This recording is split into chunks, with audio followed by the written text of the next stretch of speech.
Hi, it's Bill Hawkins back again for the second part of the study in Deuteronomy chapters 6 and 7.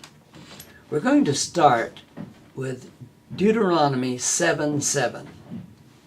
God wasn't attracted to you and didn't choose you because you were big and important. The fact is, there was almost nothing to you. Remember, I'm reading from the Message translation. It's very plain and clear. Let me read that again. God wasn't attracted to you, didn't choose you to be his child, in other words, because you were big and important. The fact is, there was almost nothing to you.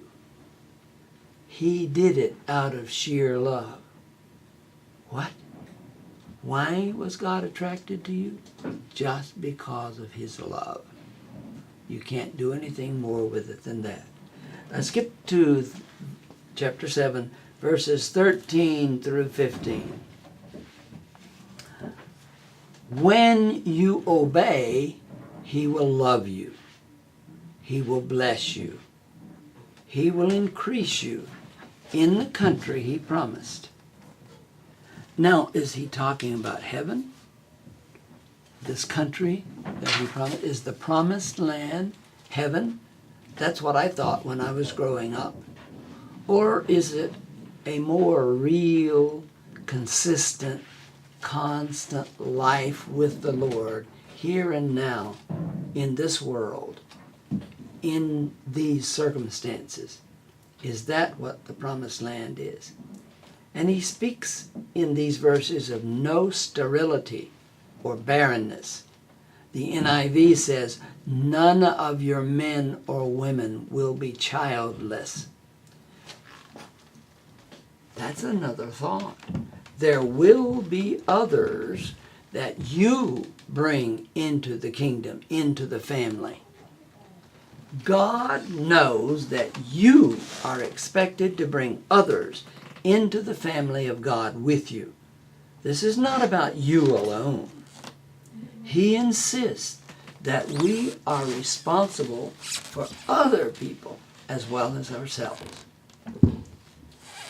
God will get rid of all sickness and all the evil afflictions from Egypt. That is, the old life.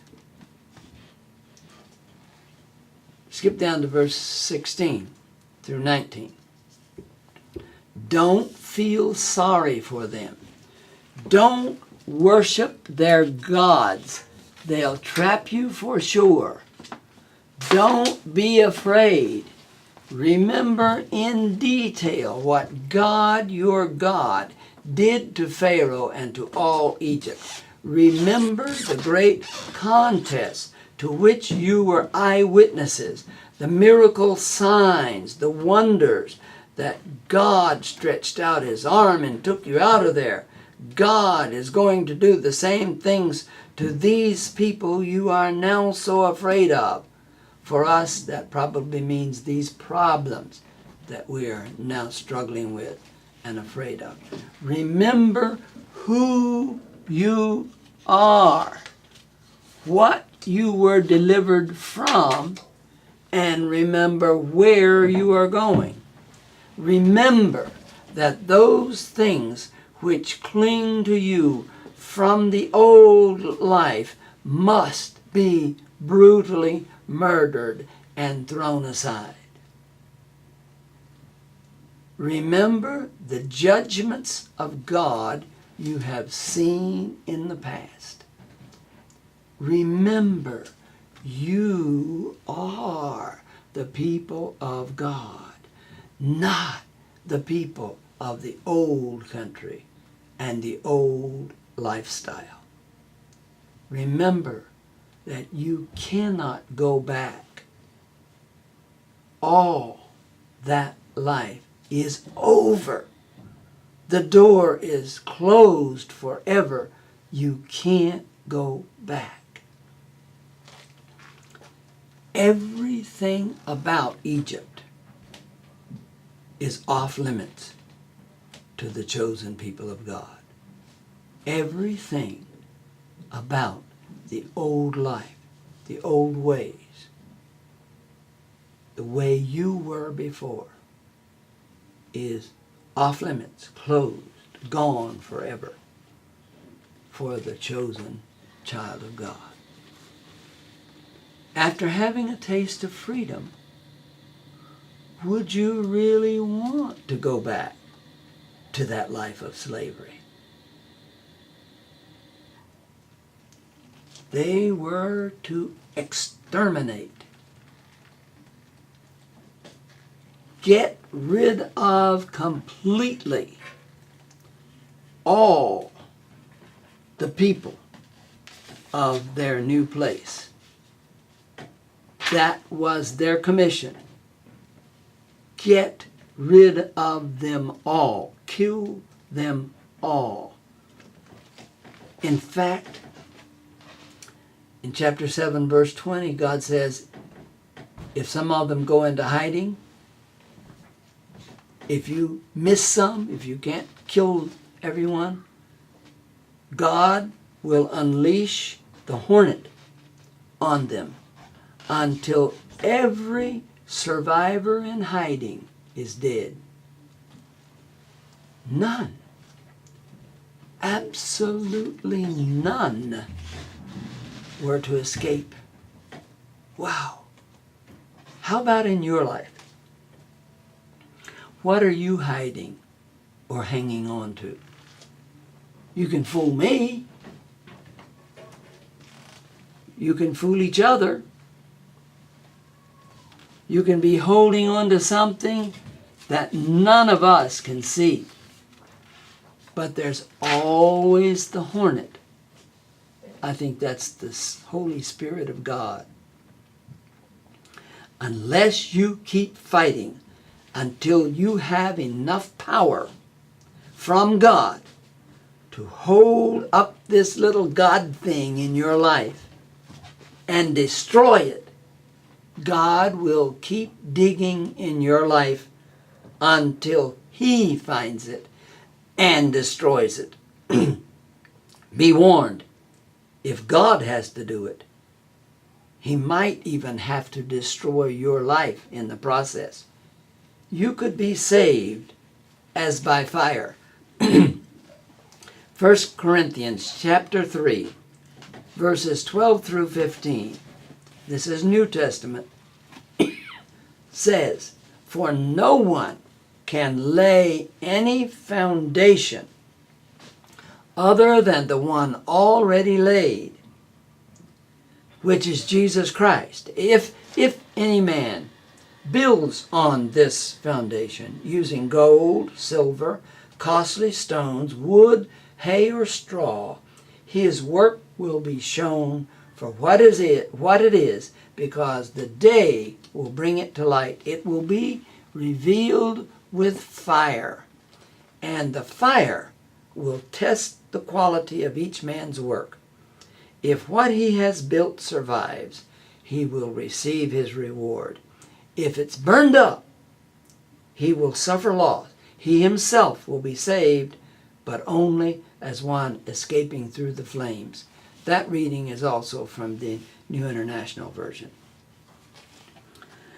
Chapter 7 of Deuteronomy, verses 21 through 24. God, your God, is among you, God majestic, God awesome. God will get rid of these nations bit by bit. So don't panic if you cannot conquer all of your inner enemies immediately. If you find it difficult to get rid of all these, don't panic. Keep walking with God. Go on. He'll turn their kings over to you, and you'll remove all trace of them from under heaven. But probably it will be bit by bit. You're going to have to work at it to show to God and to other people what you really want. God was making soldiers out of those Israelite people. He had to require hard things of them. He has to make us tough. We can't always baby our feminine side and be the receivers. There comes a time when we have to become soldiers. Stand up and be counted. Be men of God. He's willing to teach us slowly, bit by bit. But He's not willing to leave us by the roadside to get weaker and die in our diseases. Now, concerning the destruction of their handmade gods, those idols made of wood, do these represent the little things that don't seem to matter much, but you really hate to let them go completely? Deuteronomy 7:26 says, "Don't dare bring one of these abominations home, or you'll end up just like it, burned up as a holy destruction. It is forbidden. Hate it, abominate it, destroy it, and preserve God's holiness." It seems to me the message is clear to us. God is savage where idolatry is concerned, and nothing is more idolatrous than the sins that you and I have done. Asherah poles and phallic pillars are just symbols of sexualized worship or the worship of sex. What we have done, you and I, is at least as bad as that. It seems to me that we may not think our sin is as bad as God says it is. Hatred and disgust are the right ways to feel about our old lives. Hatred and disgust. But remember, this is a lesson about remembering. In spite of all of that, God still loves you. He still loves us. We are His chosen people. He is determined to bring us into the land, the promised place of peace, purity, and blessing. It is our inheritance because of the finished work of Jesus Christ.